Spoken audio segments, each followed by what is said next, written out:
Assalomu alaykum Bekzoir kanalining ashaddiy muxlislari va kanalimiz qadrli obunachilari va mehmonlar. Albatta sizlar uchun bugun mana ko'p savollaringizga binoan video qilishga qaror qildik. Ya'ni xo'p, noyabr oyida tokdan sug'urganman o'zimni uyimdagi nasosim.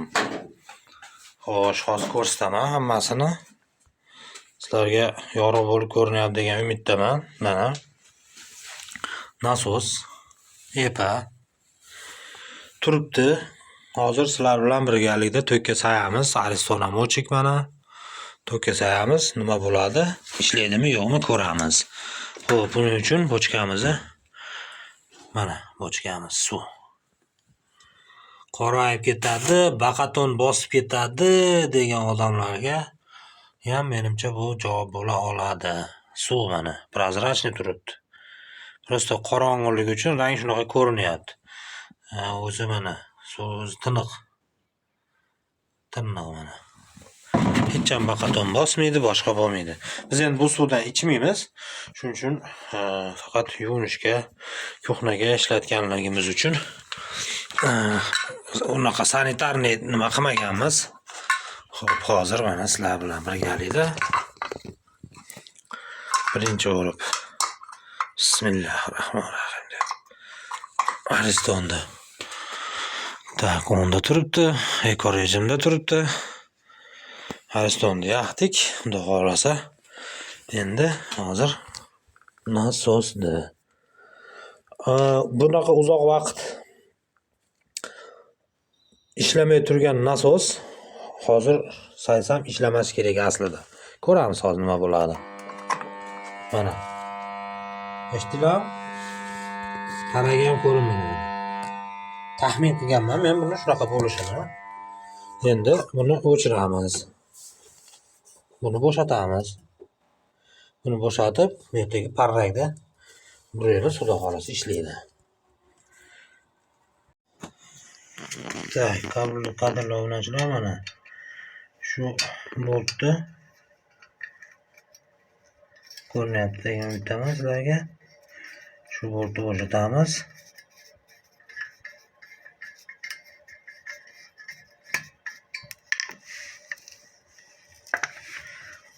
Tak. Keyingisi bu yoqda. Buni bo'shatamiz.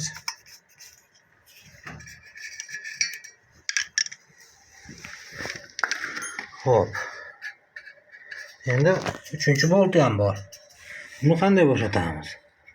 Buni bo'shatish uchun mana buni bo'shatishimiz kerak. Buni bo'shatish uchun ichcha suv oqadi.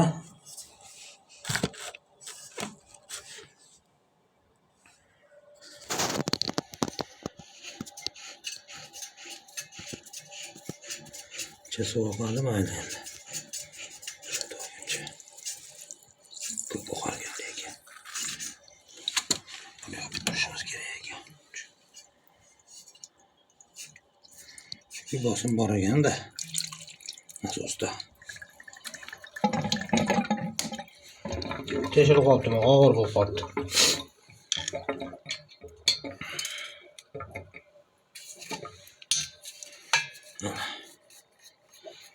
Buni bo'shatamiz va parrakni chiqaramiz. Ko'rib turganlaringlardek mana shu qatib qoladi do'stlar. Bo'ldi, ishlaydi endi. Tak.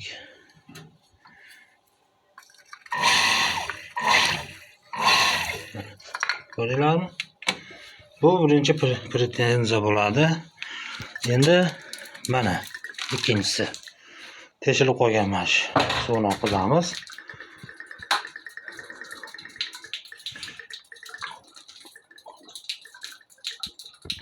Podvalda spesialniy kanalizatsiya qilingan, nafsak suluch shunaqalar uchun. Chunki bu yerda kanalizatsiya qilinishdan sababi kir mashina qo'yilgan, shunaqa parva otopleniyani nimasi bor. Mabodo endi qachondir bitta dachik ishlamay qolib, suv toshib ketsa, shu yer tortib ketadi hamma suvni.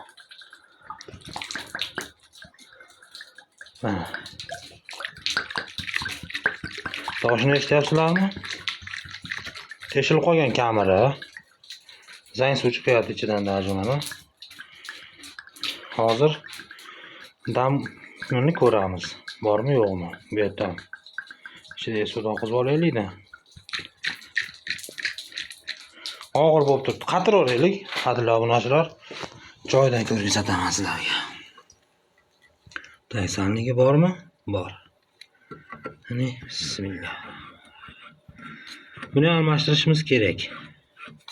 Katta rol o'ynaydi bu. Teshilib qo'ygan bo'lsa. O'zi aslida yaqinda almashgan bu, 1 yil bo'ldi. Nima sababdan? Xato ish qildik shu yerda qatirib, chunki parrayni qo'yib olishimiz kerak edi. Mana.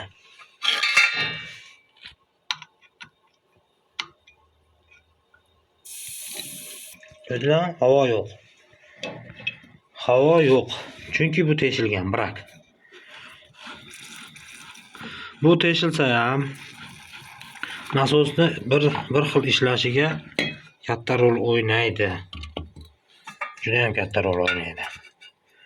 Tak, hozir biz buni bunday qilib qo'yamiz. Nonga tushdimi? Bitta samariyani nonga qatirib olamiz-da.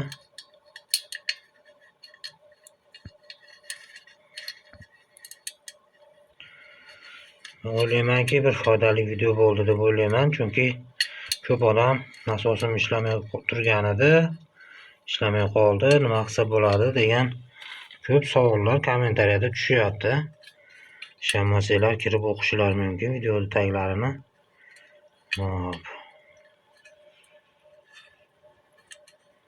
To'g'risini aytsam, shu bo'ldi tushira olmayapman.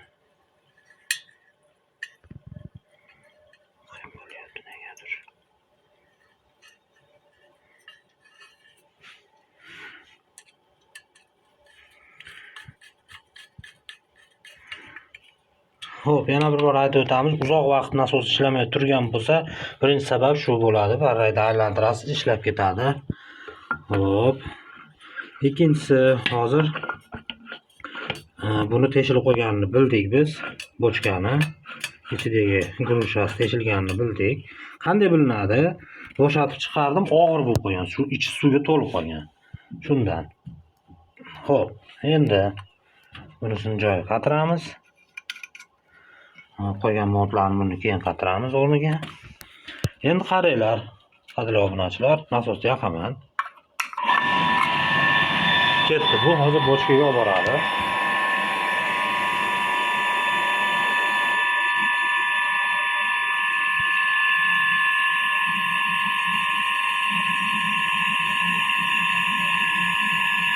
O'chmayapti.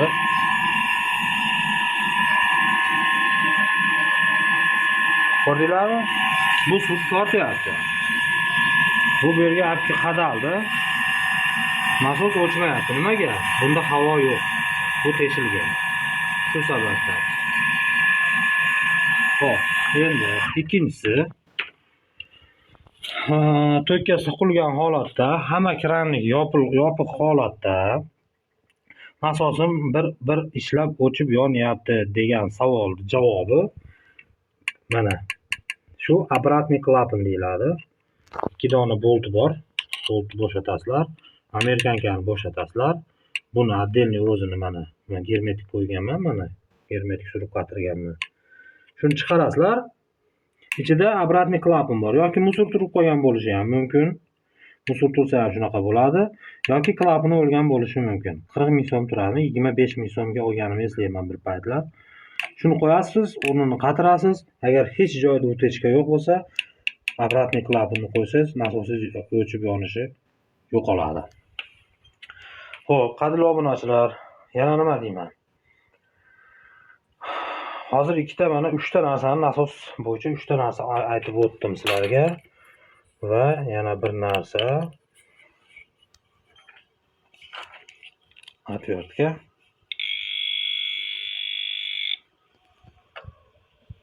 Meni uyimda zazimleniya yo'q.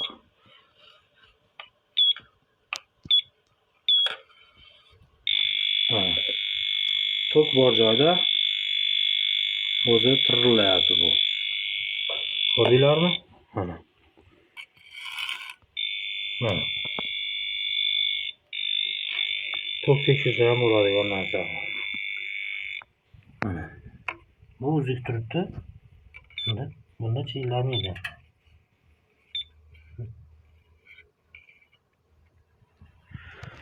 Nimaga buni ko'rsatdim? Hozir meni qo'limda yo'q u narsa, ko'p joyda sotilyapti. Shu joyga datchik qo'yiladi, zashita.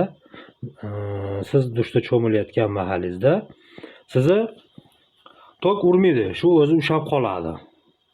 Va yana bitta ma'lumot, bu videomizda ko'p ma'lumot berdim, o'zi bo'lib chiqarsam bo'lardi ekan. Yana bitta ma'lumot, buni ko'rdinglarmi? Qachonki dushda cho'milayotgan paytinglarda suv bir isib, bir sovuq, bir issiq, bir sovuq haydasa, shuni almashtirasizlar. Mana.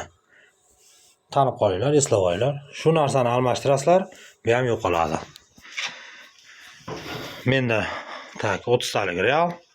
Qo'yganiga 2 yil bo'lyapti. Xudo xolasa bizneschi ishlayapti. Endi hozir bizda bitta sabab shu bochka. Bochka almashtiramiz va videoda sizlarga yana ko'rsataman davomini. Sizlar bilan Bekzoir bo'ldi.